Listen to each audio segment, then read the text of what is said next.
Sometimes the worst pain comes from watching someone else suffer for your sake.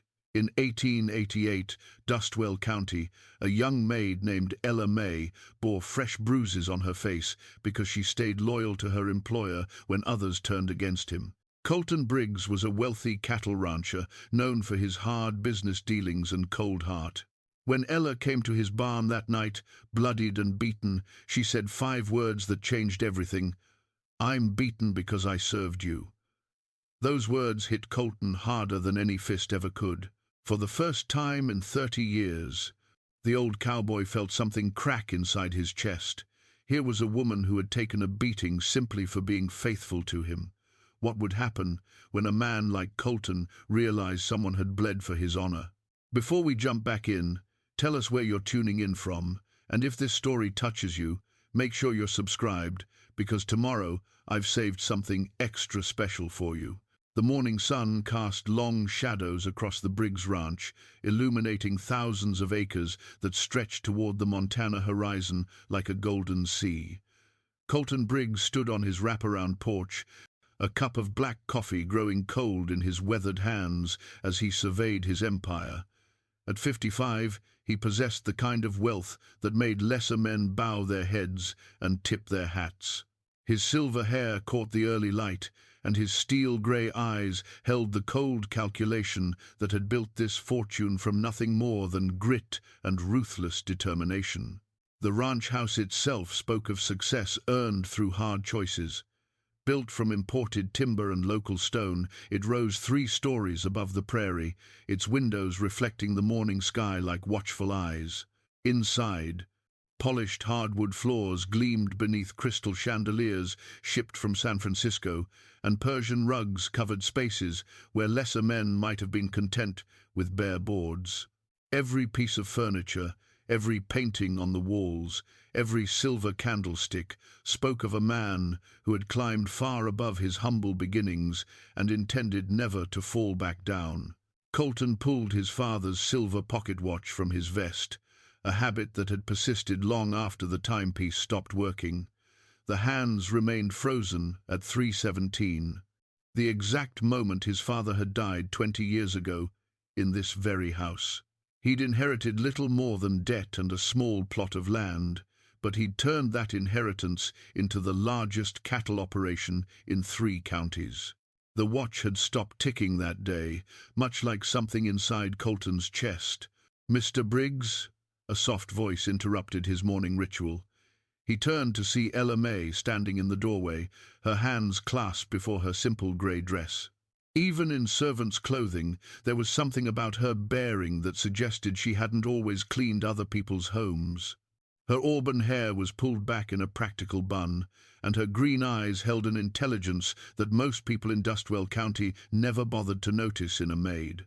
"The breakfast is ready, sir," she said, her voice carrying a gentleness that seemed to soften even the harsh morning light.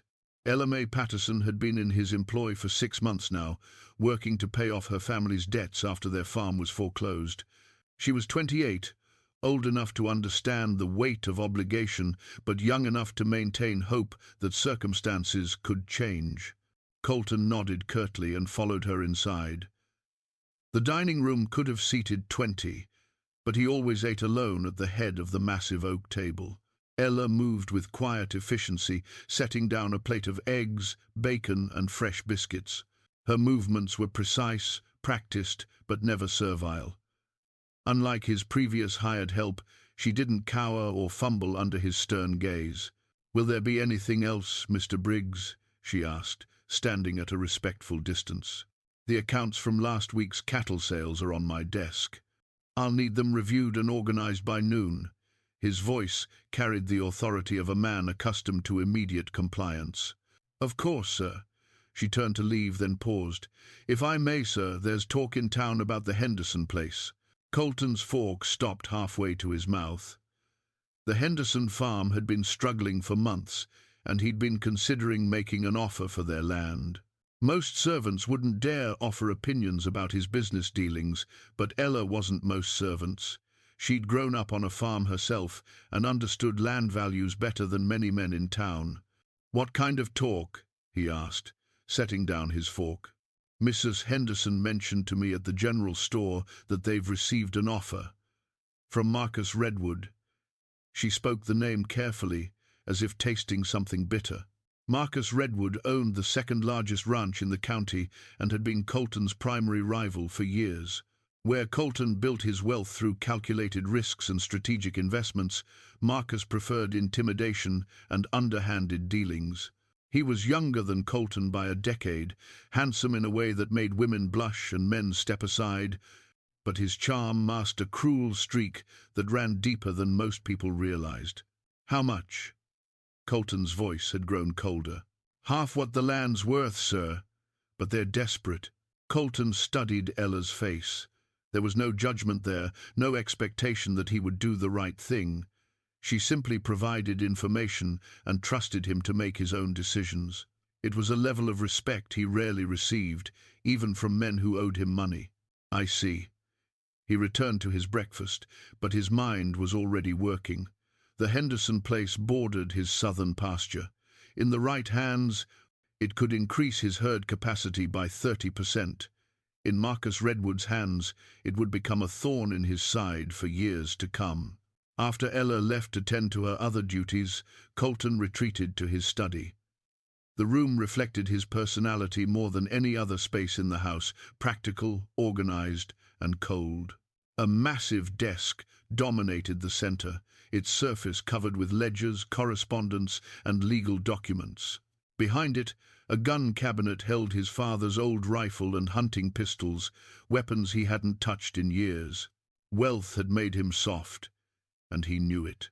The walls were lined with maps showing his property boundaries, photographs of prize bulls, and framed newspaper articles documenting his business successes. But in the bottom drawer of his desk, wrapped in oilcloth, lay the items that revealed the man he'd once been: letters from his late wife Sarah, a photograph of their infant son, who'd lived only 3 months, and the deed to the original homestead, where he'd learned both love and loss. Sarah had died of fever 12 years ago, taking their child with her. Before her death, Colton had been different, quicker to laugh, slower to anger, generous with his time and money. Her loss had carved something essential out of his chest, leaving behind only the capacity for accumulating wealth and avoiding emotional entanglements. A knock at the study door interrupted his brooding. "Come in." Ella entered carrying a tea tray, though he hadn't requested refreshments. She set it down on the side table and poured a cup without waiting for instructions. "You didn't eat much breakfast, sir.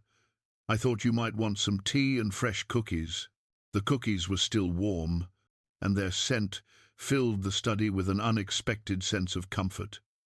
Sarah used to bake cookies on Sunday afternoons, filling the house with similar warmth. "Thank you." The words came out rougher than intended. "Mr. Briggs?" Ella's voice carried a note of concern. "Are you feeling well, sir?" He looked up to find her watching him with genuine worry in her green eyes.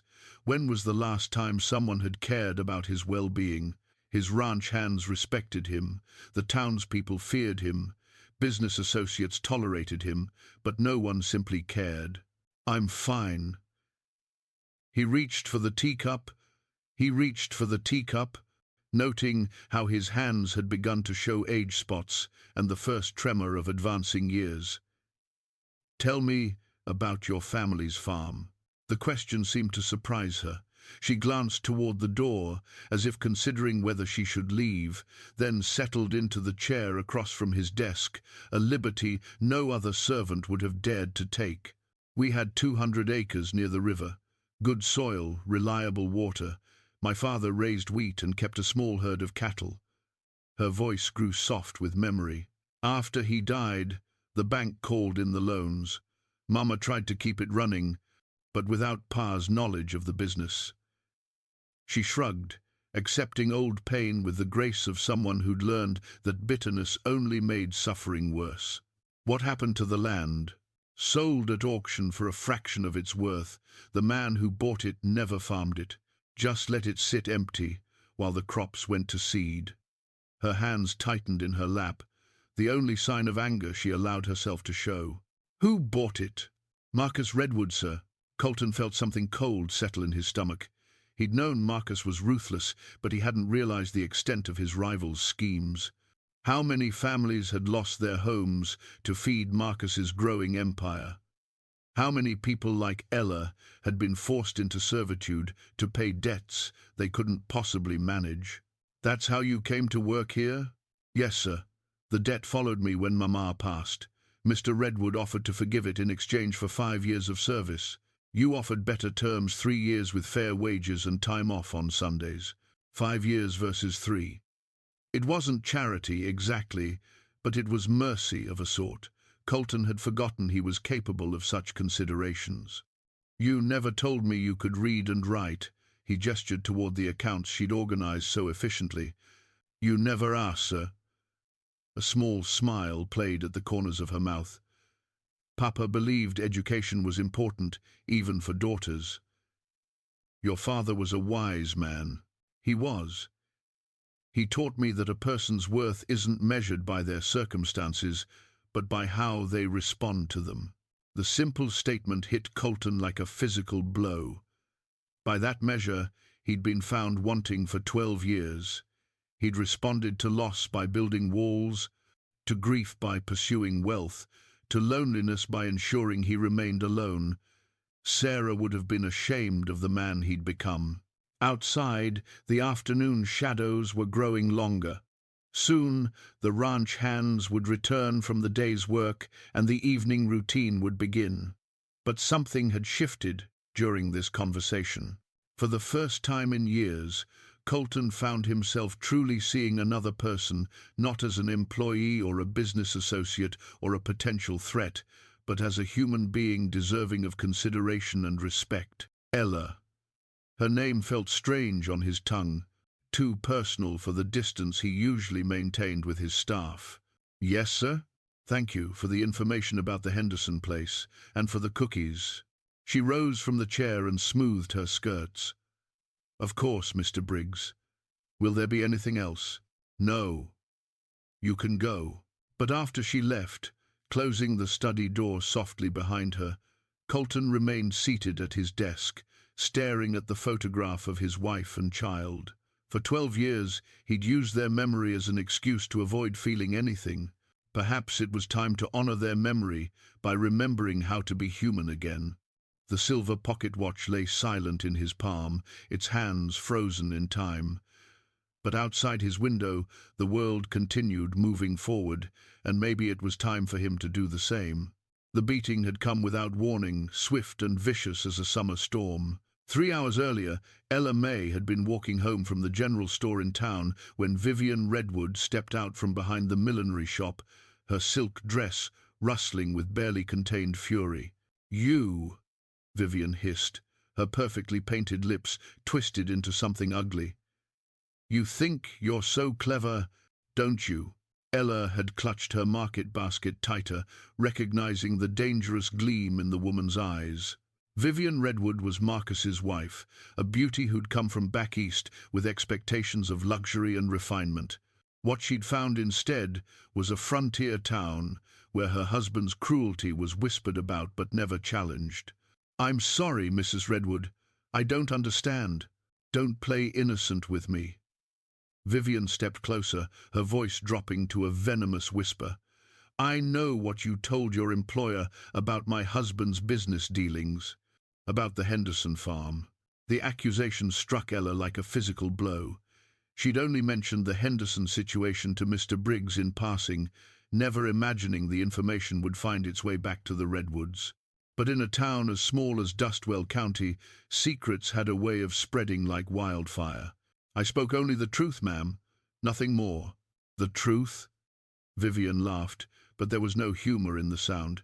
"The truth is that you're nothing but a servant who's forgotten her place, a woman who thinks she can whisper poison in rich men's ears and escape consequences." "Mrs. Redwood, I never meant." The slap came hard and fast, snapping Ella's head to the side and bringing tears to her eyes. Her market basket fell, spilling apples and flour across the dusty ground. "You will listen to me very carefully," Vivian said, her cultured voice never rising above a conversational tone. "My husband has been generous with your people. He's provided work when there was none, offered fair terms for struggling farmers. But generosity has its limits. Two men emerged from the shadows behind the shop hired hands Ella recognized from the Redwood Ranch. They weren't local boys, but drifters Marcus had brought in from God knew where, men with dead eyes and ready fists. "Mrs. Redwood, please. I'll say nothing more about your husband's business. I'll keep my thoughts to myself." "Oh, you will indeed." Vivian nodded to the men. "Make sure she understands the consequences of disloyalty." What followed had been brutal and efficient. The men knew how to hurt without killing, how to leave marks that would fade, but memories that wouldn't. They dragged her behind the shop, away from potential witnesses, and delivered a beating that left her gasping in the dirt. Through it all, Vivian had watched with cold satisfaction, adjusting her gloves as if she were preparing for a church social. "Remember this feeling," Vivian had said as Ella lay bleeding in the dust. "Remember it every time you're tempted to speak against your betters. My husband's reach is long, and his memory is longer. Cross us again, and next time you won't walk away." Now, hours later, Ella stumbled through the gathering dusk toward the Briggs ranch. Her ribs ached with each breath, and her left eye had swollen nearly shut. Blood from a split lip had dried on her chin, and her dress was torn and stained with dirt. But she kept walking, driven by something stronger than pain. She'd taken this beating because she'd been honest with an employer who treated her with respect. She'd suffered because she'd refused to betray the one man in this county who'd shown her dignity. If that wasn't worth bleeding for, then nothing in this world was. The barn appeared through the twilight, its familiar bulk offering sanctuary. Ella pushed open the heavy door and collapsed onto a pile of fresh hay, finally allowing herself to feel the full weight of her injuries. Tears came then, not from pain but from rage at the injustice of it all. She'd done nothing wrong, told no lies, betrayed no secrets, yet she'd been punished as if she were a criminal. The barn door creaked open again, and Ella tensed, fearing the worst. But it was only Mr. Briggs, come to check on the horses before evening fell. He carried a lantern that cast dancing shadows across the walls, and in the golden light she saw him freeze when he spotted her huddled in the hay. "Sweet Jesus." The words escaped him in a breath. He set the lantern down carefully and knelt beside her, his eyes taking in the extent of her injuries. "What happened to you?" Ella tried to speak, but found her voice had deserted her.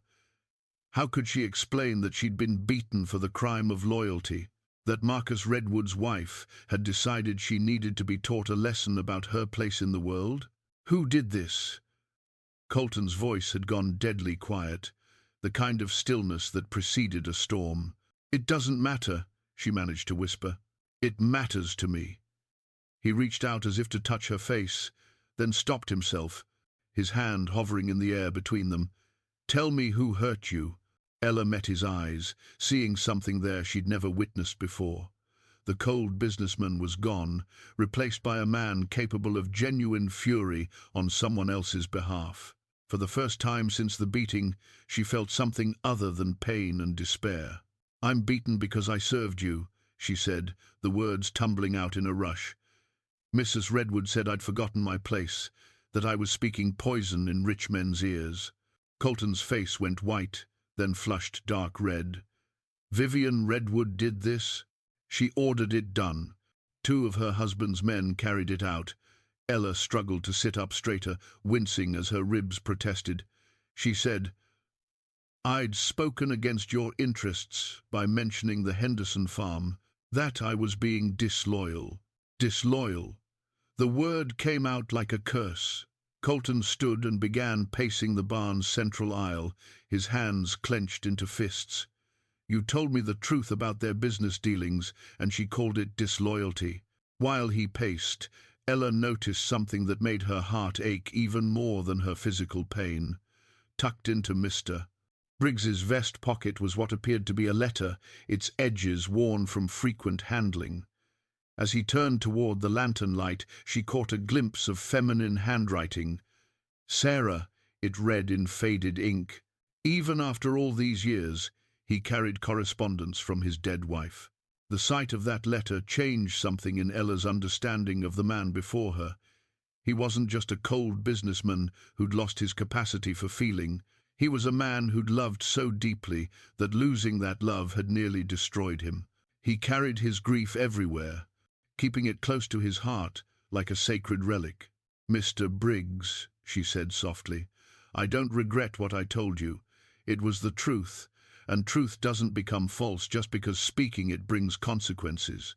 He stopped pacing and stared at her, his grey eyes reflecting the lantern flame. "You took a beating for me, for my business interests." "No, sir, I took a beating for doing what was right." "It's the same thing."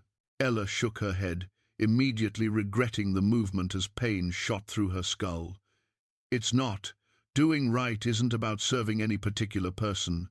It's about serving something larger than ourselves." Colton knelt beside her again, and this time he didn't hesitate to touch her face, his calloused fingers gentle against her bruised cheek. "You're bleeding because of me, because I asked you to review accounts and listen to town gossip. I'm bleeding because there are people in this world who believe they can hurt the innocent with impunity." Ella covered his hand with hers, surprised by the warmth of his skin. "The question isn't why I was beaten. The question is what good men intend to do about it." Something shifted in Colton's eyes, like light breaking through clouds after a long storm. For 12 years, he'd avoided emotional entanglements, afraid of the pain that came with caring. But looking at this brave woman who'd suffered for simple honesty, he felt something crack open inside his chest, not breaking, but awakening. "I need to get you to the doctor. I'll be fine with rest and time. You need proper medical attention." His voice brooked no argument. "And then I need to decide what I'm going to do about Marcus and Vivian Redwood." "What you're going to do?"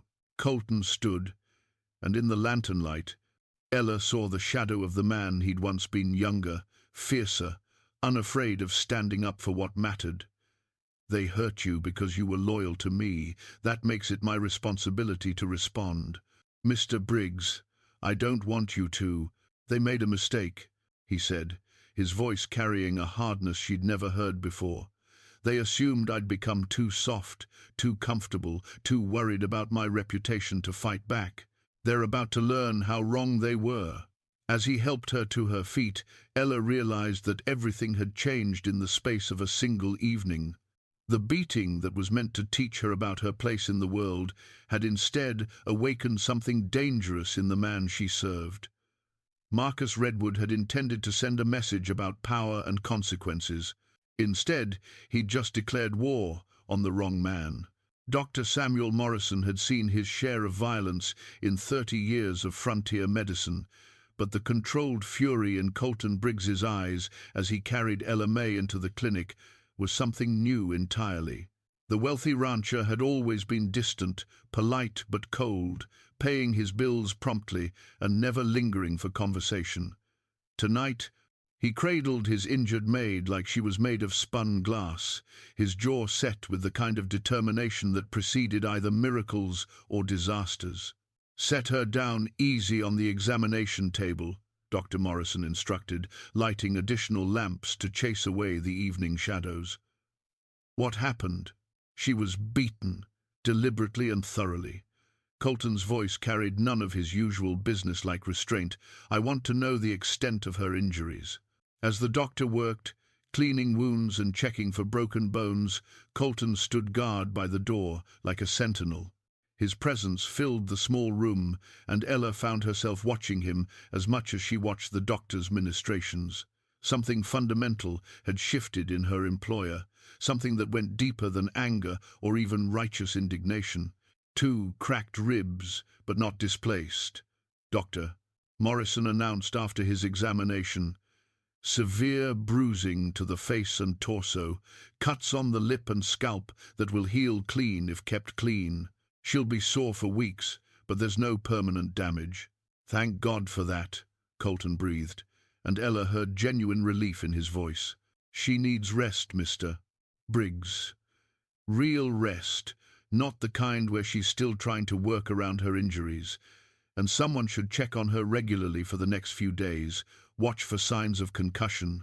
She'll stay in the main house, Colton said without hesitation. In the guest room. I'll see that she's properly cared for. Ella started to protest. Servants didn't sleep in their employers' guest rooms, but the look in Colton's eyes stopped her. This wasn't charity or pity. This was something else entirely, something that made her heart flutter despite her pain. The ride back to the ranch was quiet. Ella, cushioned by blankets in the back of Colton's wagon, while he drove with unusual care over the rutted roads. The stars were brilliant overhead, unmarred by city lights, and the familiar scent of sage and grass helped calm her nerves. But questions churned in her mind like storm clouds. "Mr. Briggs," she said as they approached the ranch house. "Yes? Why are you doing this? Taking such care with me?" He was quiet for so long she thought he might not answer. When he finally spoke, his voice was rough with emotion. "Because someone should have done the same for you years ago. When your family lost their farm, someone should have stood up to Marcus Redwood then, before he could hurt more innocent people. You couldn't have known." "I knew. The admission came out flat and hard. I knew Marcus was buying up foreclosed properties for a fraction of their worth. I knew families were being forced out of homes their grandfathers built. And I did nothing because it wasn't my business, wasn't my problem." Ella absorbed this revelation in silence. She'd assumed her family's tragedy was invisible to the wealthy ranchers who shaped the county's fortunes. Learning that Colton had known and chosen not to intervene should have made her angry. Instead, she found herself oddly comforted by his honesty. "What's changed?" she asked. "You have." He pulled the wagon to a stop in front of the house and turned to look at her. "You've reminded me that some things are worth fighting for, even when the fight isn't convenient or profitable." Inside the guest room, Colton helped settle Ella among soft pillows and clean sheets that smelled of lavender and sunshine. The room was beautiful in a way that made her chest tight with memory, the kind of bedroom she might have had if her family's circumstances had been different. Polished wood furniture, delicate china wash basin, windows dressed with lace curtains that would filter the morning light into gentle patterns. "There's a bell on the nightstand," Colton said, awkward now in the face of domestic intimacy. "Ring it if you need anything during the night, anything at all." After he left, Ella lay in the darkness and tried to process everything that had happened. The beating seemed like a lifetime ago, though the ache in her ribs kept it fresh in her memory. But it was Colton's transformation that truly unsettled her. The cold businessman was gone, replaced by a man who seemed to be remembering how to feel again. She reached under her pillow and withdrew her most treasured possession, a worn Bible that had belonged to her mother. Between its pages, she'd pressed wildflowers from the farm where she'd grown up, each bloom marking a memory she refused to let fade. The book itself was simple, leather and paper, but it represented everything she'd carried forward from her old life into her new circumstances. Running her fingers over the familiar binding, Ella whispered a prayer for guidance. Tonight had changed everything between her and her employer, but she couldn't afford to mistake kindness for something deeper. She was still a servant working off a family debt, and he was still one of the most powerful men in the territory. The gulf between their stations hadn't disappeared just because he'd shown her compassion. But even as she reminded herself of reality, Ella couldn't forget the gentleness in Colton's hands as he'd tended to her injuries, or the fury in his eyes when he'd learned who was responsible for her pain. For the first time since her mother's death, someone had seen her suffering and declared it unacceptable. Someone had looked at her not as a servant or a debtor, but as a person deserving of protection and care. Down the hall, Colton sat in his study with a glass of whiskey he hadn't touched. The ledgers on his desk demanded attention, accounts to be balanced, correspondence to be answered, decisions to be made about cattle sales and land purchases. But tonight, business felt like a betrayal of something more important. He opened his desk drawer and withdrew the photograph of Sarah and their infant son. For 12 years this image had been both comfort and torment. a reminder of love lost and the price of emotional investment. But tonight, looking at Sarah's gentle smile, he heard her voice with unusual clarity. "You're not honoring our memory by living half a life," she seemed to say. "We loved you because you were good, not because you were successful. Remember who you used to be." The pocket watch lay silent in his palm, its hands frozen at 3:17. But for the first time in 20 years, Colton wondered if it was possible for stop time to start moving again. Ella Mae Patterson had walked into his barn, bloodied and beaten, and somehow her courage had cracked open something in his chest that he'd thought was permanently sealed. Tomorrow, he would begin planning his response to Marcus and Vivian Redwood, but tonight, he would sit with the photograph of his family and remember what it felt like to care about something more than profit margins and property lines. Outside, the Montana wind whispered through the grass, carrying the promise of change on its breath. Dawn brought the sound of boots on the front porch and voices raised in concern. Ella woke to find pale sunlight streaming through the lace curtains and the murmur of conversation drifting up from downstairs. Her ribs protested as she sat up, but the sharp agony of the previous night had settled into a manageable ache. A soft knock interrupted her assessment of her injuries. "Miss Patterson? It's Maria Santos. Mr. Briggs asked me to look in on you." Maria was the wife of Colton's foreman, a kind woman in her 40s who helped with cooking and heavy cleaning when needed. She entered, carrying a breakfast tray, and wearing the expression of someone who'd heard disturbing news but was trying to remain calm. "How are you feeling, dear?" Maria set the tray on the bedside table and helped Ella arrange her pillows. "Better than I expected." Ella accepted a cup of coffee gratefully. "What's happening downstairs?" "I heard voices." Maria's face darkened. "Word's gotten around town about what happened to you. Some of the other ranch hands and their families have come by to check on you." And she paused, choosing her words carefully. "To talk to Mr. Briggs about what it means." "What it means? If Mrs. Redwood can order a beating for a woman who's done nothing wrong, if she can hurt someone just for speaking honestly to their employer, then none of us are safe." Maria sat on the edge of the bed, her hands folded tightly in her lap. "My husband says it's time for good people to stand together, before the Redwoods decide who else needs to be taught a lesson." Ella felt a chill that had nothing to do with her injuries. "I never wanted to cause trouble for anyone." "You didn't cause anything, child. You just revealed what was already there." Maria patted her hand gently. "Evil doesn't stay hidden forever. Sometimes it takes one person's courage to bring it into the light." After Maria left, Ella dressed carefully in a fresh grey dress that someone had thoughtfully provided. Moving slowly to avoid jarring her ribs, she made her way downstairs to find Colton's study filled with people. Ranch hands, neighboring small farmers, and their wives had gathered to discuss what they'd all known but never spoken aloud. Marcus Redwood was becoming a problem too large for any one person to handle alone. "The Henderson place won't be the last," said Tom Santos, Maria's husband and Colton's head foreman. "Marcus has been making offers on every struggling farm between here and the county line, offers so low they're practically theft." "And if the families refuse?" asked Mrs. Chen, whose husband ran a small sheep operation north of town. "Accidents happen," replied Jake Morrison, a young cowhand whose family had lost their homestead to foreclosure 3 years earlier. "Fences get cut, water sources get poisoned, livestock disappears.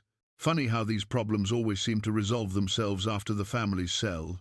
Colton sat behind his desk, listening without comment. But Ella could see the tension in his shoulders, the way his hands gripped the arms of his chair. This wasn't the detached businessman who'd employed her 6 months ago. This was a man wrestling with the weight of delayed justice and accumulated guilt. "What are you suggesting?" Colton finally asked. "We're suggesting it's time to stop pretending Marcus Redwood is just another rancher with aggressive business practices," Tom said bluntly. We're suggesting that what happened to Miss Ella was an act of war disguised as a personal grievance." The room fell silent. Everyone understood the implications of Tom's words. If they chose to stand together against Marcus, they would be declaring themselves his enemies. And Marcus had more hired guns, more money, and fewer scruples than any of them. "There's something else you should know, Mr. Briggs." Jake stepped forward, his young face grim with purpose. "My cousin works for the Redwood Ranch. Has for the past year. He's been keeping his ears open, and what he's heard—" Jake shook his head. "Marcus isn't just buying land. He's been in contact with buyers from back east, railroad men and mining company representatives." "What kind of buyers?" Colton's voice had gone dangerously quiet. "The kind that pay premium prices for large blocks of land with railroad access and mineral rights intact." Jake met Colton's eyes squarely. "Marcus isn't planning to ranch all that property, sir. He's planning to sell it to eastern speculators who'll strip mine the mountains and run railroad spurs through the valley." The revelation hit the room like a physical blow. These people had built their lives around the land, raising cattle, growing crops, hunting in the forests, fishing in the streams. The idea of strip mines and railroad construction tearing through their home was almost incomprehensible. "That would destroy everything," Mrs. Chen whispered. "The water, the grasslands, the wildlife." "It would make Marcus Redwood richer than God," Tom said grimly. "And it would turn the rest of us into hired hands working for Eastern corporations, if we're lucky enough to find work at all." Colton stood and walked to the window, staring out at the land his father had died to protect. Behind him, the gathered group waited for his response, understanding that his decision would determine not just their immediate safety, but the future of their entire way of life. "Mr. Briggs?" Ella's voice cut through the silence. She'd entered the study quietly, drawn by the gravity of the conversation. "May I ask you something?" He turned to face her, and she saw something in his eyes that made her heart race, not fear or calculation, but the awakening of long, dormant purpose. "Of course. When your father built this ranch, what was he fighting for? What did he want this land to become?" Colton's hand moved unconsciously to his vest pocket, where he carried the stopped pocket watch. He wanted to build something that would last, something that would provide for families, support a community, preserve a way of life that honored both the land and the people who worked it. And what would he think of a man who had the power to protect that vision but chose not to use it? The question hung in the air like smoke from a gun barrel. Around the room, men and women who'd known hardship and loss waited to learn whether they would face the future alone or with the support of the most powerful rancher in 3 counties. Colton walked to his gun cabinet and withdrew a worn leather holster that hadn't been touched in years. His father's gun belt, crafted by hand and seasoned by use, felt heavy in his hands, not from the weight of the weapon it was designed to carry, but from the weight of responsibility it represented. "Tom," he said, his voice carrying a new note of authority, "send word to every family within 50 miles. Tell them Colton Briggs is calling a meeting for Sunday afternoon. Tell them it's time to discuss the future of this valley." "And Marcus Redwood, sir?" Jake asked. "What do we tell people about him?" Colton buckled the gun belt around his waist, and for the first time in 12 years, it felt like coming home. "We tell them," he said quietly, "that some fights are worth having, regardless of the cost." Sunday afternoon brought nearly 100 people to the Briggs Ranch, more than had gathered in one place since the county fair 3 years prior. They came in wagons and on horseback, families with weathered faces and calloused hands who understood that their way of life hung in the balance. Colton had set up chairs and benches in the shade of the big oak tree behind his house, but many chose to stand, their restlessness betraying the anxiety that had drawn them here. Ella watched from the kitchen window as Colton addressed the crowd. The gun belt rode low on his hips, and something in his bearing had changed, shoulders straighter, voice carrying farther, eyes holding the kind of steady confidence that made people listen. This was the man his father had raised, the man Sarah had married, the man 12 years of grief had nearly destroyed. Most of you have heard what happened to Miss Patterson 4 nights ago, Colton was saying. What you may not know is why it happened. She was beaten for the crime of honesty, for passing along information that Marcus Redwood preferred to keep secret. A murmur ran through the crowd. Everyone knew Ella by sight, and her bruised face had been the subject of whispered conversations all week. But hearing Colton claim responsibility for her suffering, hearing him speak her name with respect rather than dismissal, marked a shift that even the most socially conscious hadn't expected. Jake Morrison has information that changes everything we thought we knew about Marcus Redwood's intentions. Colton gestured for the young cowhand to step forward. Tell them what you told me. Jake's voice shook slightly as he repeated the intelligence about eastern buyers and strip mining operations. But the crowd's reaction was immediate, and volcanic shouts of outrage, women clutching their husbands' arms, men reaching instinctively for weapons they'd left at home. He can't destroy the whole valley, called out Mrs. Henderson, whose farm was still under threat of foreclosure. The land belongs to all of us, not just him. The land belongs to whoever holds legal title, replied Samuel Weber, an older farmer whose German accent still colored his English after 30 years in America. And if Marcus can buy that title legally, there's nothing any of us can do to stop him. Nothing legal, Tom Santos said grimly. But there are other options. Colton raised his hand for silence. Before we talk about options, we need to understand exactly what we're facing. Sam Weber is right. Marcus isn't breaking any laws by making low-ball offers on foreclosed properties. But Jake's cousin has brought us something that might change that calculation. He held up a folded document that Ella hadn't seen before. Even from her position by the window, she could tell it was official heavy paper with red wax seals and formal lettering. This is a deed to the Patterson family farm, Colton announced. The farm that was supposedly sold at auction 3 years ago to cover outstanding debts. Ella's breath caught in her throat. The Patterson farm deed was something she'd assumed was lost forever, buried in courthouse records or destroyed by fire. Seeing it in Colton's hands felt like glimpsing a ghost from her former life. According to this document, the farm was never legally foreclosed. The debts weren't in default according to the original terms of the mortgage, and the bank had no legal right to demand immediate payment. Colton's voice carried a new edge of controlled fury. This foreclosure was fraudulent from the beginning. The crowd erupted in angry voices, but Ella barely heard them. Her family's farm, the land where she'd learned to read under her father's patient instruction, where her mother had taught her to preserve wildflowers in the pages of the old Bible, that land had been stolen, not lost. "How did you get this?" she asked, stepping onto the porch where Colton could hear her. Jake's cousin found it in Marcus's safe, along with similar documents for a dozen other properties. Colton's eyes met hers across the crowd. "Your family never owed the money," Marcus claimed. The foreclosure documents were forged. Tears burned behind Ella's eyes. But they weren't tears of sadness. They were tears of rage, clean, pure, and righteous. For 3 years, she'd carried the burden of her family's failure, believing that her father had been a poor businessman who'd left his family vulnerable to forces beyond their control. Learning that their tragedy was the result of deliberate fraud felt like a knife twisting in her chest. "There's more," Jake called out, his young voice cracking with emotion. "My cousin says Marcus has been working with the bank president to identify struggling properties. They create artificial crises, calling loans early, demanding immediate payment, then foreclosing before families have time to arrange financing. That's theft," Samuel Weber said flatly. "Legal theft maybe, but theft all the same." "It's worse than theft," Colton replied.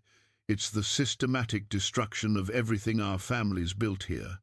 And if we let him get away with it, he won't stop until he owns every acre from here to the state line." Mrs. Chen raised her hand tentatively. "The law isn't on his side," Colton said firmly. "Fraud is fraud, regardless of how much money backs it up.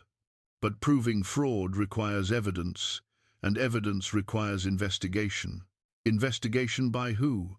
Tom Santos asked. "Sheriff Coleman is in Marcus's pocket. Has been for years. Then we investigate ourselves. Colton's voice carried the ring of absolute conviction. We gather every document, every witness statement, every piece of evidence we can find. We document the pattern of fraud and present it to the territorial authorities in Helena. And if Marcus tries to stop us? The question came from a voice in the back of the crowd. Colton's hand moved to rest on the grip of his father's Colt. 45. Then he'll discover that some of us remember how to fight back. The meeting continued for another hour, but the essential decision had been made. They would investigate Marcus's crimes, gather evidence of the fraud, and present their case to authorities who weren't corrupted by redwood money. It was dangerous. Marcus had hired guns and political connections, but it was also necessary. As the crowd dispersed, families departing in their wagons with new purpose burning in their eyes, Ella approached Colton with the deed to her family's farm, still clutched in her hands. "Thank you," she said simply, "for giving this back to me. I didn't give you anything. This was always yours." He studied her face, noting how the knowledge of the fraud had changed something fundamental in her expression. "The question is what you plan to do with it." Ella looked down at the deed, seeing her father's name written in careful script, remembering the pride in his voice when he talked about leaving something worthwhile for future generations. "I plan to fight," she said quietly, "for as long as it takes and whatever it costs." Colton smiled, the first genuine smile she'd seen from him since she'd known him. "Good, because this is just the beginning." The investigation began in earnest the following Monday, with families throughout the valley searching through old documents and sharing stories they'd kept private for years. But it was Tuesday evening when Colton finally allowed himself to share the deepest truth about his own transformation, sitting with Ella in his study as rain drummed against the windows. "There's something I need to show you," he said, his voice carrying an uncharacteristic uncertainty. "Something that explains why I became the man you met 6 months ago." He opened the bottom drawer of his desk and withdrew a small wooden box, its surface worn smooth by years of handling. Inside, wrapped in silk that had once been white but had yellowed with age, lay a daguerreotype photograph. Ella accepted the image with reverent care, understanding instinctively that she was being entrusted with something sacred. The photograph showed a younger Colton, perhaps 30 years old, standing beside a beautiful woman with gentle eyes and a warm smile. In the woman's arms was an infant, tiny and perfect, captured in a moment of absolute peace. "Sarah and Thomas," Colton said quietly. "My wife and son. They died 12 years ago, within a week of each other. Fever took them both." Ella studied the photograph, seeing in the younger Colton's face a joy and openness that seemed almost impossible to reconcile with the cold businessman she'd first known. This man had eyes that crinkled with laughter, hands that rested gently on his wife's shoulders, a posture that spoke of complete contentment with his place in the world. "They're beautiful," she said softly. "You can see how much you loved each other. I thought love was supposed to make you stronger." Colton's voice was rough with old pain. "I thought it was something that would sustain you through anything life could throw at you. When they died, I learned how wrong I was. Love did make you stronger. It's just that grief made you afraid." Her words hit him like a physical blow, so accurate they took his breath away. For 12 years, he'd told himself that his emotional withdrawal was wisdom, that avoiding deep connections was a rational response to life's inevitable losses. But Ella had seen through to the truth in a single sentence. "I stopped caring because caring hurt too much," he admitted. "I built walls around my heart and convinced myself they were protecting something valuable.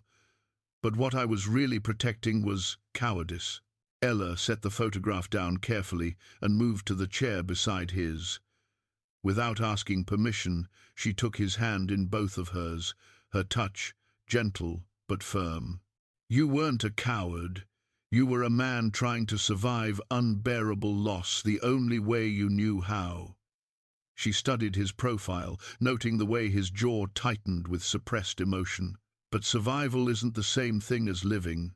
When I saw you in that barn, beaten and bloodied because you'd shown loyalty to me," Colton turned to meet her eyes, "I realized that my walls hadn't protected me from pain. They just prevented me from being worthy of the kind of loyalty you showed." The admission hung between them like a bridge neither was quite ready to cross. Ella felt her heart racing, aware that they were approaching territory that would change everything between them, but she also knew that some truths demanded acknowledgement, regardless of their consequences. "Colton," she said, using his given name for the first time, "what are you telling me?" "I'm telling you that you've reminded me who I used to be, who I want to be again." His free hand moved to cup her cheek, his thumb brushing gently over the fading bruise there. "I'm telling you that watching someone hurt you for loyalty to me made me realize I'd become a man unworthy of anyone's loyalty. And now I want to be worthy of you." The words escaped before he could stop them, carrying 12 years of suppressed longing and a depth of feeling that surprised them both. Ella's breath caught, and for a moment the only sound in the study was the rain against the windows and the rapid beating of two hearts, learning to hope again. "I'm still a servant working off a family debt," she whispered. "And you're still one of the most powerful men in the territory. People are already talking about the attention you've shown me." "Let them talk." Colton's voice carried absolute conviction. "The debt was based on a fraudulent foreclosure. You don't owe me or anyone else a moment's servitude. And as for power," he gestured toward the photograph of his family, "I learned 12 years ago that all the power in the world means nothing if you don't have someone to share it with." Before Ella could respond, a sharp knock interrupted them. Tom Santos's voice carried urgency that made both of them tense. "Mr. Briggs, you need to come outside. Now." They found Tom standing in the rain, his horse lathered and his face grim. Behind him, the distant glow of fire painted the night sky orange, and the smell of smoke was beginning to reach them on the wind. "The Henderson place is burning," Tom said without preamble. "Barn, house, everything. It started about an hour ago." Colton's face went hard as stone. "Accident." "Not unless accidents involve 5 men on horseback carrying torches." Tom's voice carried deadly certainty. "Mrs. Henderson and the children got out safely, but they lost everything else." "Marcus," Ella breathed. "Had to be." Tom nodded grimly. "This is his answer to Sunday's meeting. He's telling everyone what happens to people who stand against him." Colton strapped on his gun belt with swift, practiced movements. "How many of our people are at the scene?" "Most of them. Jake's organized bucket brigades to keep the fire from spreading to the grassland, but the buildings are a total loss." Tom's eyes reflected the distant flames. "Mrs. Henderson is asking for you specifically." "Saddle my horse." Colton turned to Ella, his expression torn between protective instinct and practical necessity. "I need you to stay here where it's safe." "No." Her voice carried absolute conviction. "Mrs. Henderson will need help with her children, and the other women will need someone to coordinate food and temporary shelter. This affects all of us." Colton started to argue, then stopped himself. The woman standing before him wasn't a servant who needed protection. She was a partner who'd chosen to stand with him in this fight. Trying to shield her from its consequences would be both futile and disrespectful. "Then we go together," he said simply. As they rode through the rain toward the burning horizon, Ella reflected on how much had changed in the space of a single conversation. She'd entered Colton's study as his employee. She was leaving it as something far more dangerous, a woman who'd captured the heart of a man learning to love again. Behind them, the photograph of Sarah and Thomas remained on the desk, no longer a shrine to the past, but a blessing on the future. The smoldering ruins of the Henderson farm painted a picture of deliberate destruction. What had once been a modest but thriving homestead was now nothing more than charred timber and ash-covered memories. Mrs. Henderson sat on a borrowed blanket, with her 3 young children huddled against her, their faces streaked with soot and tears. Around them, neighbors worked to salvage what little remained, while others organized food and temporary shelter. Colton knelt beside the grieving woman, his hat in his hands. "Mrs. Henderson, I'm sorry this happened. We should have anticipated Marcus would retaliate. Don't you blame yourself, Mr. Briggs." Her voice was steady despite her circumstances. "This is the work of evil men, not good ones trying to do right." She looked toward where her husband was, pulling nails from partially burned boards, salvaging what construction materials he could. "We knew the risks when we stood with you Sunday." Ella moved among the children, offering comfort and organizing the supplies that continued arriving as word spread. But something was troubling her about the timing and precision of the attack. 5 men with torches had struck at exactly the right moment to cause maximum damage while ensuring the family escaped unharmed. It felt less like random violence and more like a calculated message. "Jake," she called to the young cowhand, who was helping clear debris. "Your cousin who works for Marcus, is he here tonight?" "Billy." "No, haven't seen him since yesterday. He was supposed to meet me in town this afternoon, but he never showed." Jake's expression grew troubled. "Why?" Before Ella could answer, the sound of approaching horses cut through the night. Sheriff Coleman rode up with 2 deputies, their badges gleaming in the firelight. But instead of dismounting to investigate the obvious arson, Coleman remained in his saddle, his posture suggesting authority rather than concern. "Colton Briggs," the sheriff called out, his voice carrying across the crowd. "I need to speak with you." Colton approached the mounted lawman, noting the tension in Coleman's posture and the way his deputies had positioned themselves to control the crowd. "Sheriff, I assume you're here to investigate the arson. I'm here to place you under arrest." Coleman's words hit the gathering like a thunderbolt. "For the murder of William Morrison." A collective gasp rose from the crowd. Billy Morrison was Jake's cousin, the young man who'd been gathering evidence from Marcus's ranch. If he was dead, and if Colton was being framed for the crime, that's impossible. Jake stepped forward, his face pale with shock. "Billy was supposed to meet me this afternoon. He's not dead, he just didn't show up. His body was found 3 hours ago in Willow Creek, shot through the back." Coleman's voice remained professionally neutral, but his eyes held a satisfaction that made Ella's skin crawl. Multiple witnesses saw him leaving the Briggs ranch yesterday evening after delivering documents to Mr. Briggs. "What witnesses?" Colton demanded, but even as he asked, he knew the trap was closing around him. Coleman reached into his vest and withdrew a small object that glinted in the firelight, a sheriff's badge, but not one that belonged to Coleman or his deputies. This badge was tarnished with age and bore the scratches and dents of long use.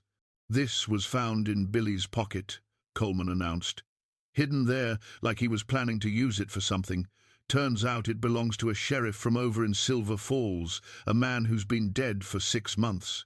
Ella felt ice forming in her stomach. The badge was a plant, obviously, but it suggested something far more sinister than simple murder. If Billy had been carrying evidence of corruption that extended beyond Marcus's immediate operations— "You think Billy was working with corrupt lawmen?" Tom Santos asked.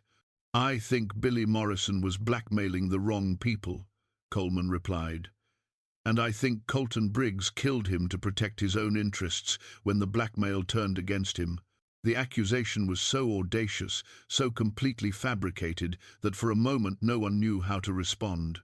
But Ella saw the brilliance of the setup. Marcus had anticipated their investigation and prepared a counter-narrative that would remove Colton from the field while painting him as the true villain. "Sheriff Coleman," she said, stepping forward with her chin raised, "if Mr. Briggs killed Billy Morrison yesterday evening, then who burned down the Henderson farm tonight while you were arresting him?" Coleman's eyes narrowed as he focused on her. "I suppose you have an alibi for Mr. Briggs?" "I have better than that. I have questions about your timeline." Ella's voice carried the authority of someone who'd spent years managing complex accounts and detecting discrepancies.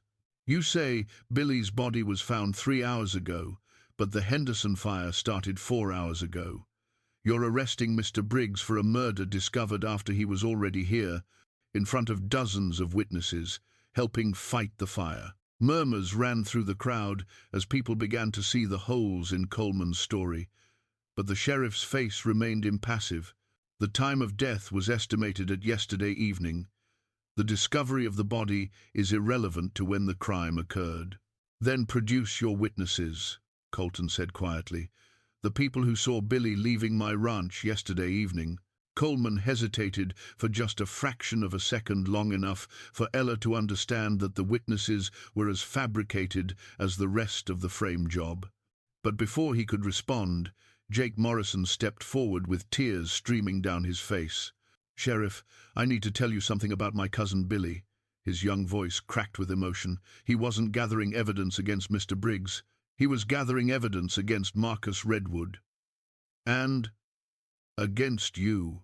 The crowd fell silent. Even Coleman's deputies seemed surprised by this revelation.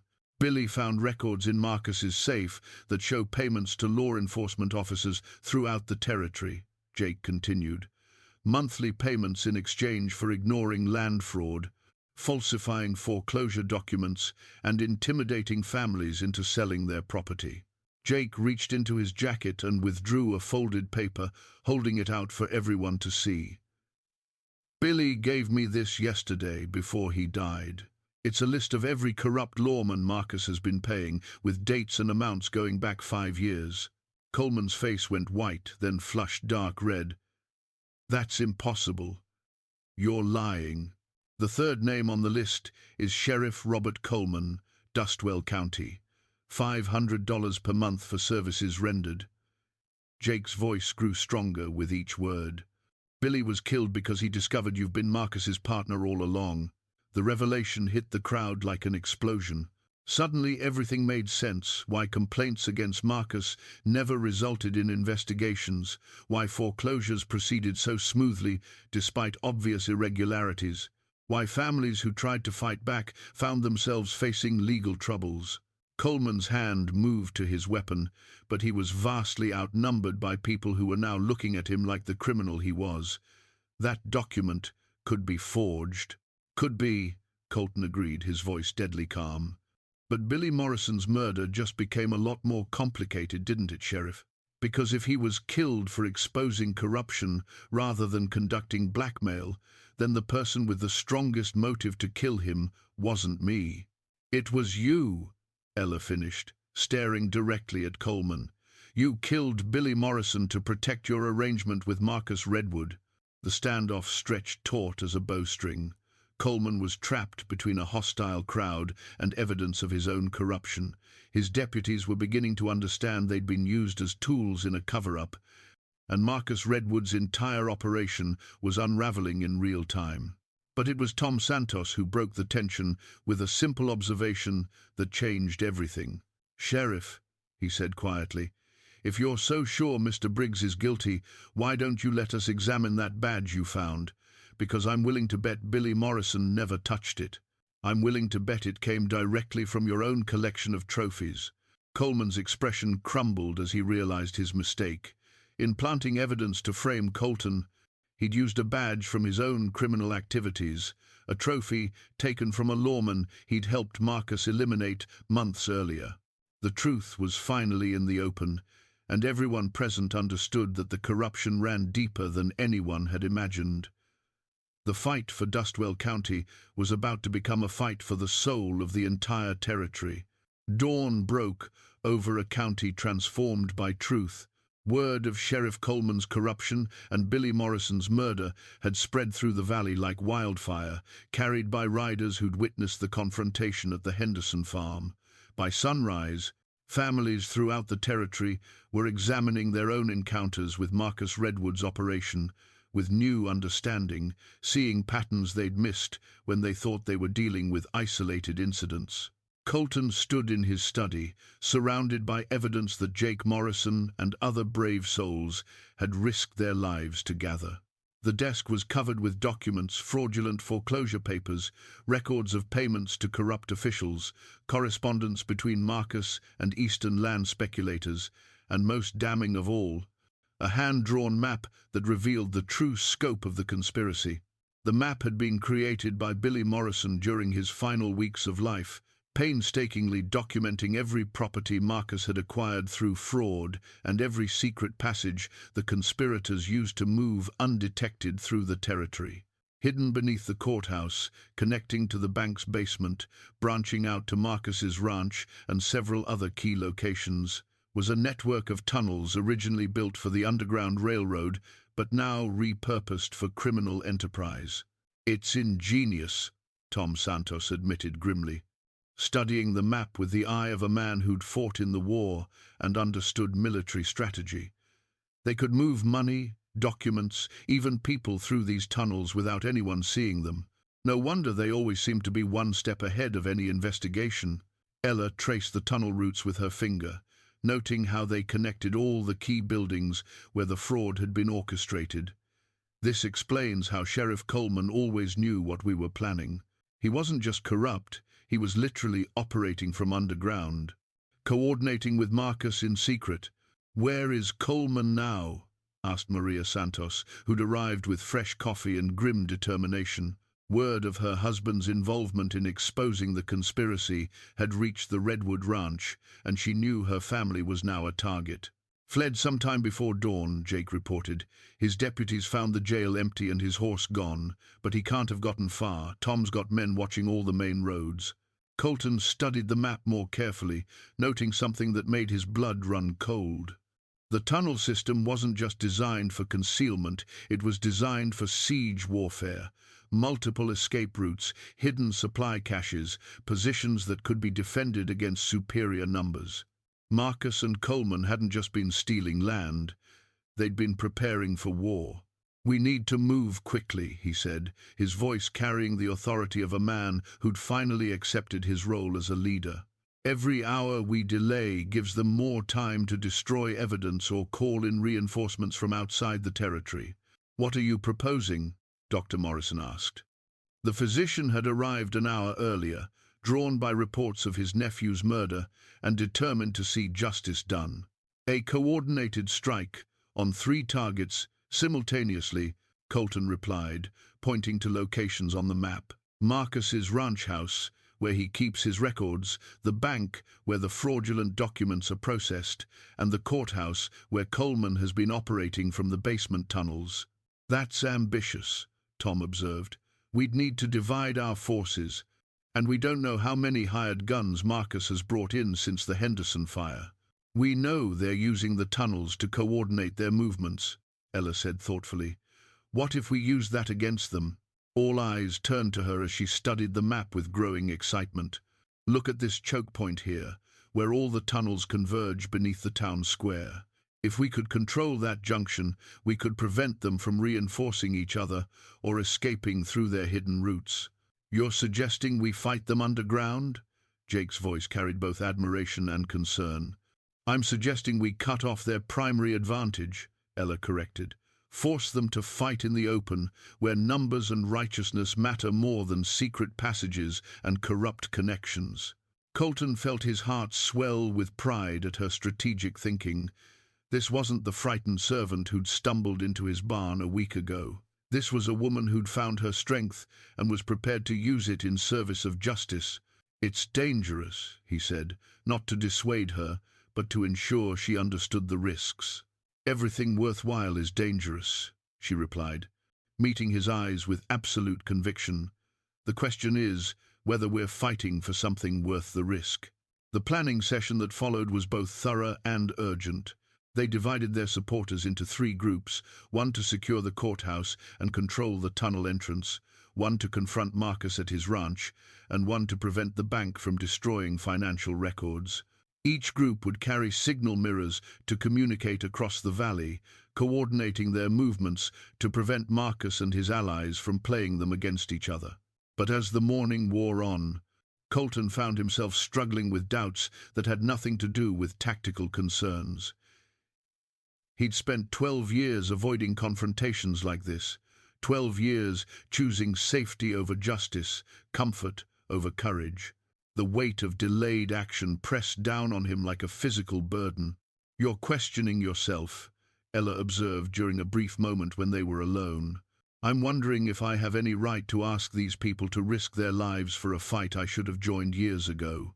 She moved to stand beside him at the window, both of them looking out at families preparing for battle, men checking weapons, women organizing supplies, children old enough to understand the gravity of the situation standing straighter than usual.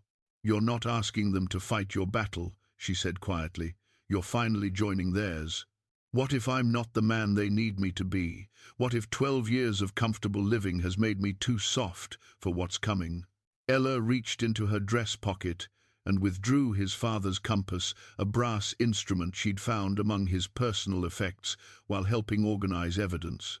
The compass had belonged to the man who'd built the original homestead, who'd faced down claim jumpers and harsh winters and financial ruin without ever losing his moral bearings. "Your father carried this when he made hard decisions," she said, placing it in Colton's palm. Not because it told him which direction to go, but because it reminded him that true north never changes, no matter how lost you feel. Colton opened the compass and watched its needle swing to magnetic north, as reliable as sunrise, as constant as the mountains. His father had used this instrument to navigate more than geography. He'd used it to navigate questions of right and wrong in a world that often made such distinctions deliberately difficult. "What's true north in this situation?" he asked. "Justice for the families who've lost everything to Marcus's greed. Safety for the people who've found the courage to stand up to corruption. A future where strength is used to protect the innocent rather than exploit them." She paused, then added more softly, "And maybe a second chance for a man who's remembered that some things are worth fighting for." Colton closed the compass and slipped it into his vest pocket, feeling its weight settle against his heart. For the first time in years he knew with absolute certainty what the right course of action was, regardless of its personal cost. "There's something I need to tell you before we do this," he said, turning to face her fully. "Something I should have said last night but was too afraid. Colton, I love you." The words came out quietly but with absolute conviction. "I love your courage, your kindness, your refusal to let injustice pass unchallenged. I love the way you see the best in people without ignoring the worst. I love that you've reminded me who I was meant to be." Tears gathered in Ella's eyes, but they were tears of joy rather than sorrow. "I love you too," she whispered. "But that's not why I'm fighting beside you today." "Why then?" "Because it's the right thing to do. Because some fights choose you, whether you're ready or not." She smiled, and in that expression he saw all the strength and determination that had first drawn him to her. "And because the man I love is finally ready to be the hero this valley needs." Outside, Tom Santos was calling for final preparations. The sun had reached its zenith, and the time for planning was over. In 30 minutes, they would ride out to confront Marcus Redwood and his network of corruption, knowing that some of them might not return. But for the first time in 12 years, Colton Briggs felt ready for whatever came next. He had love to protect, justice to serve, and a compass to guide him back to true north. High noon in Dustwell County arrived with a kind of crystalline clarity that made every detail stand out in sharp relief. The courthouse square, normally sleepy on a Thursday afternoon, buzzed with barely contained tension as 3 groups of determined citizens prepared to execute the most ambitious operation in the territory's history. Colton led the main force toward Marcus's ranch, 23 men and women armed with rifles, shotguns, and righteous fury. Behind him rode Ella, despite his attempts to convince her to remain with the safer courthouse team. She'd simply pointed out that she knew Marcus's ranch layout better than anyone except his own people, having delivered messages there during her early days as a servant. "Remember," Colton called to his group as they crested the hill overlooking the redwood spread, "we need Marcus alive and the original land registry book intact. Everything else is secondary." The ranch below them appeared deceptively peaceful. Cattle grazed in distant pastures, horses dozed in the corral, and smoke rose lazily from the kitchen chimney. But Colton's experienced eye noted details that spoke of preparation for violence: too many horses saddled and ready, too few men visible for a working ranch, windows that reflected light as if someone was watching through rifle scopes. "It's a trap," Tom Santos said quietly, his voice carrying the certainty of a man who'd survived similar ambushes during the war. "Of course it is." Colton checked his father's Colt. .45, ensuring the cylinder was fully loaded. "Marcus has been planning this confrontation since Sunday's meeting. He knows we're coming." "Then why are we riding straight into it?" Jake Morrison asked, his young voice tight with nervous energy. "Because sometimes the only way through a trap is to spring it on your own terms." Colton spurred his horse forward, leading the charge down the hill toward whatever Marcus had prepared for them.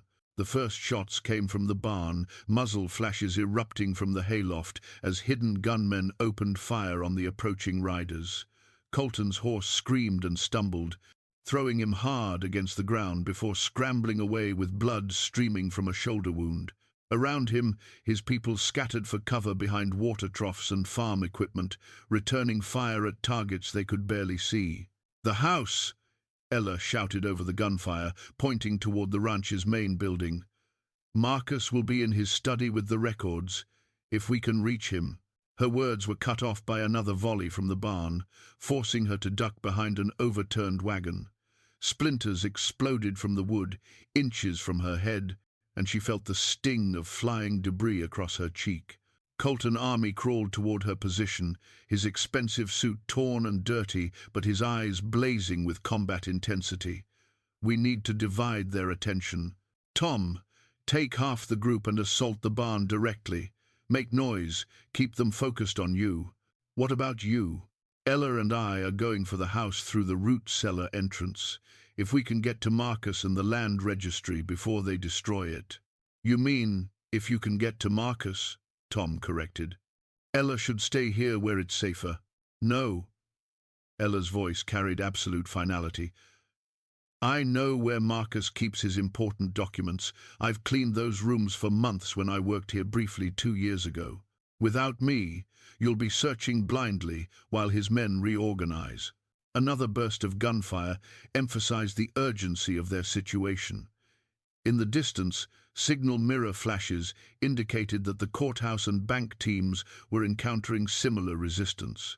Whatever Marcus's network of corruption lacked in legal authority, they made up for in firepower and preparation.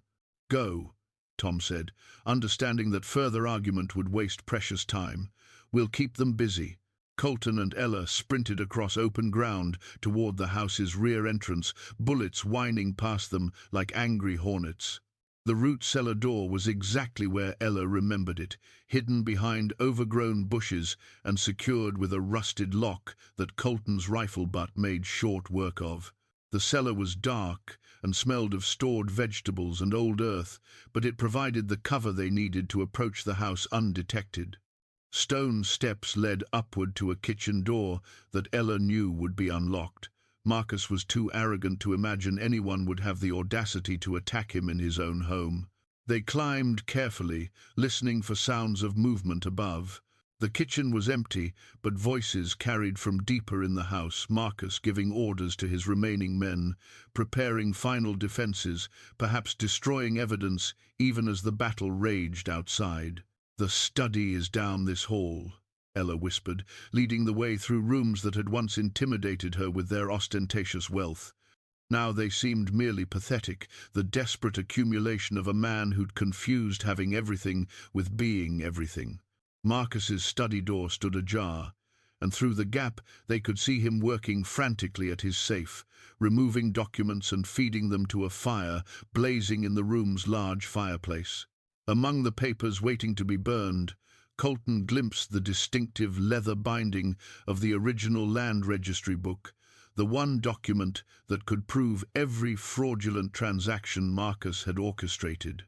"Stop right there, Marcus." Colton stepped into the study with his Colt drawn and aimed. "Step away from the fire." Marcus Redwood turned slowly, his handsome features twisted with fury and something approaching madness. In his hand was a leather-bound book that represented the hopes and dreams of dozens of families, proof of their rightful ownership of land that had been stolen through corruption and legal manipulation. "Colton Briggs," Marcus said, his voice carrying mock civility, "how good of you to join me for the end of the world." Marcus Redwood held the land registry book like a weapon, its leather binding catching the firelight as he positioned it inches from the flames. His eyes held the desperate cunning of a cornered predator, and Ella could see him calculating distances, angles, possibilities for escape or victory.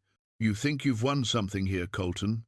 Marcus's voice carried the smooth charm that had fooled so many people for so many years. "You think exposing a few business arrangements will change anything that matters? I think justice matters more than profit." Colton's aim never wavered, his father's Colt steady in hands that remembered how to kill when killing was necessary.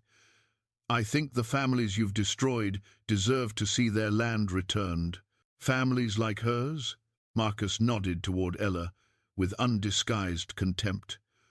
"Weak people who couldn't hold on to what they had, who needed stronger men to take control of resources they were too incompetent to manage properly." "Families like mine," Ella said quietly, stepping further into the room despite Colton's protective instinct to keep her behind him. "People who trusted that the law would protect them, who believed that honest work and fair dealing meant something." Marcus laughed, but there was nothing pleasant in the sound. "The law protects whoever pays for it, always has, always will. Your father was naive if he thought otherwise. My father was honorable, something you wouldn't understand. Honor doesn't pay debts or feed children or keep families together when winter comes early." Marcus's facade of charm was cracking, revealing the cruelty beneath. "I provided a service. I took land from people too weak to keep it and gave it to people strong enough to use it properly." Outside, the gunfire was intensifying as Tom's assault on the barn reached its crescendo. Signal mirror flashes from the courthouse indicated that the tunnel team had encountered Sheriff Coleman and his remaining deputies in the underground passages. The entire battle for Dustwell County was reaching its climax simultaneously. "The book, Marcus." Colton's voice remained calm despite the chaos surrounding them. "Set it down and step away from the fire." "This book?" Marcus held the registry higher, teasing the flames with its edges. "This collection of names and dates that proves people once owned things they couldn't protect? What makes you think it matters anymore?" "Because it proves you're a thief and a fraud." Ella's voice carried absolute conviction. "Because every family listed in there deserves the chance to reclaim what you stole. What I earned through superior planning and execution." Marcus's eyes glittered with fanatic certainty. "The strong take from the weak. It's the most fundamental law of nature." "Then you won't mind proving your strength without burning evidence like a coward," Colton said. The insult hit its mark. Marcus's face flushed dark red, and his grip on the book tightened. "You want a fair fight, Colton? You want to settle this like men, instead of hiding behind legal documents and technicalities? Name your terms." "Simple." Marcus pulled his own pistol with his free hand, keeping the book dangerously close to the flames with the other. "We settle this the old way. Winner takes everything: the book, the land, the woman. Loser gets a grave." Ella opened her mouth to object to being treated like a prize in their contest, but Colton's slight shake of his head stopped her. He understood what she was beginning to see. Marcus's arrogance was about to become his downfall. "Agreed," Colton said simply, "but first you set the book down safely. A man of honor keeps evidence of his victories, and a man of wisdom destroys proof of his methods." Marcus's smile was cold and calculating. "But I suppose I can afford to be generous, since you'll be dead in 30 seconds. He placed the land registry on his desk, well away from the fire, but within reach if the duel went against him. Both men stepped back, hands hovering over their weapons, eyes locked in the kind of stare that preceded either death or redemption. "On 3, Marcus said. 1. Ella's heart hammered against her ribs as she watched the two men prepare to kill each other. But she'd also noticed something Marcus hadn't. The brass compass Colton carried had worked its way partially out of his vest pocket during their dangerous approach to the house. Its polished surface caught and reflected the firelight, creating a brief but brilliant flash that struck Marcus directly in the eyes, just as he said, "Two." The momentary distraction was all Colton needed. His father's wisdom had guided him true north one final time, and his hand moved with the speed and precision of a man fighting for everything that mattered. The Colt barked once, its report thunderous in the confined space, and Marcus Redwood stumbled backward with a look of surprise replacing the cruel certainty on his face. "Three," Colton said quietly, as Marcus collapsed beside his desk, the fight finally over. But even as Ella rushed to secure the land registry book, she knew their victory was far from complete. Outside, the battle still raged, and somewhere in the underground tunnels, Sheriff Coleman was making his own final stand against the forces of justice. The war for Dustwell County would end today, one way or another. 3 months later, Ella Mae stood in the doorway of her family's farmhouse, watching the sunset paint the Montana sky in shades of gold and crimson. The house had been rebuilt exactly as she remembered it, with the wide front porch where her father used to sit after long days in the fields, and the kitchen windows that caught the morning light just right for her mother's herb garden. But it wasn't nostalgia that made her heart full as she surveyed the restored farm. It was the knowledge that justice had finally prevailed, that corrupt men had faced consequences for their crimes, and that the valley was healing from years of systematic exploitation. The trials had been swift but thorough, with the evidence gathered by Billy Morrison and the testimony of dozens of affected families.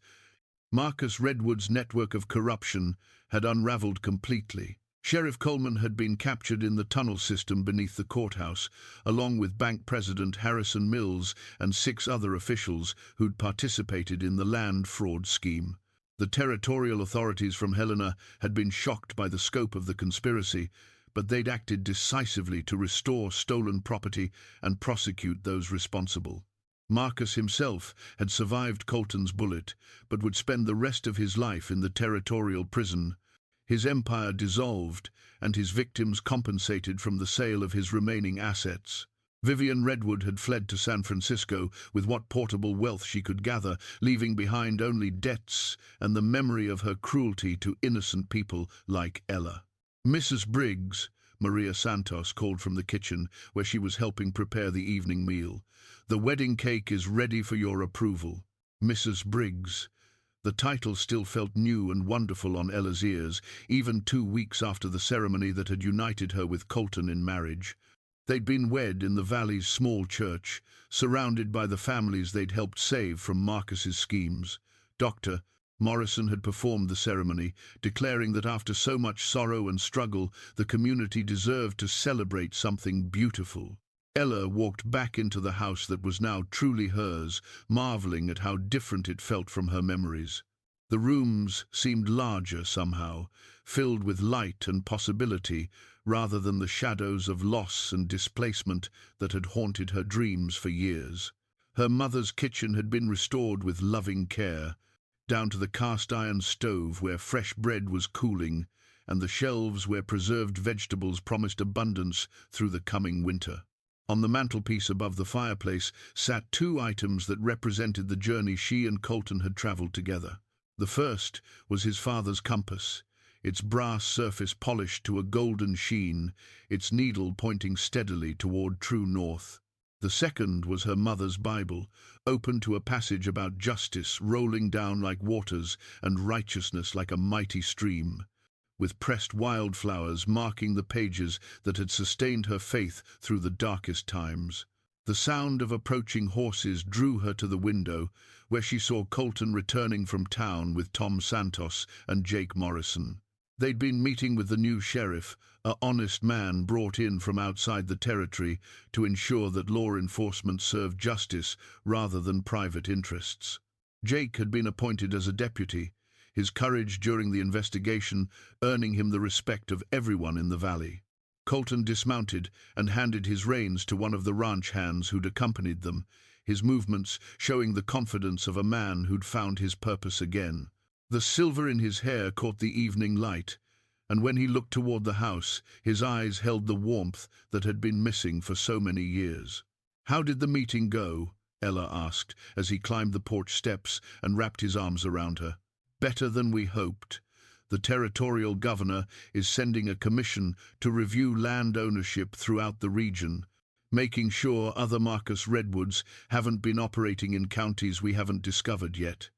He kissed her forehead gently. "And the railroad company has agreed to negotiate fairly for any land they need, rather than using intermediaries who might employ questionable methods. No more forced sales. No more forced sales. No more corrupt sheriffs. No more families losing their heritage to fraud and intimidation." Colton's voice carried deep satisfaction. "Your father's dream of land that supports families rather than exploiting them is becoming reality throughout the territory." That evening, they hosted a celebration dinner for everyone who'd participated in bringing down Marcus's conspiracy. The dining room that had once intimidated Ella with its formal grandeur now buzzed with comfortable conversation as neighbors and friends shared stories and planned for a future built on cooperation rather than fear. Tom Santos raised his glass of cider as the meal concluded. "To those who stood up when standing up mattered. To those who remembered that some things are worth fighting for, regardless of the cost. To second chances, Doctor," Morrison added, his eyes finding Ella and Colton. "To the possibility of healing even the deepest wounds when good people refuse to accept that wrong must triumph over right. To love," Maria Santos said simply.